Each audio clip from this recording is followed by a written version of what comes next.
one of 6 countries in the Coral Triangle. It's such a special part of the world. It's actually home to more than 3/4 of all the different coral species in the ocean. And if we don't have a coral triangle, we won't have healthy oceans.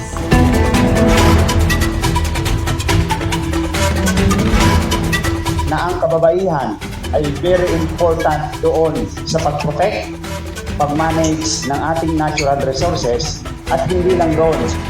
Kayo ang nagiging inspirasyon ng aming usual partners na mga fisher po o yung kalalakihan ng mga mangingisda na usually nasa laot. So kayo ang nagbibigay sa kanila ng pag-asa kasama ng iyong mga anak at ng iyong pamilya.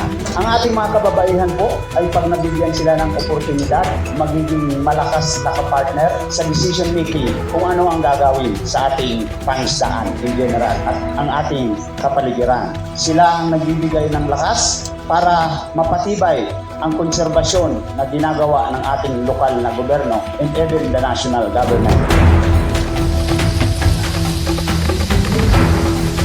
Ang mga binhing ito ay hindi mananatili sa ritual na ito. Ito ay aalagaan at palalaguin tulad ng ating mga pangako para sa kapaligiran. Ang mga punlang ito ay itatanim sa itinakdang food shed sa Barangay Realan Famosa bilang simbolo ng pagpapatuloy ng ating pagkilos. Kinikilala po namin ang mahalagang ambag ng Coral Triangle Resilient Project sa pagpapalakas ng kababaihan sa larangan ng environmental stewardship. Salamat sa pagkarinig sa Masbate. Salamat sa mga hihinguan panigaw sa Masbate. Salamat po.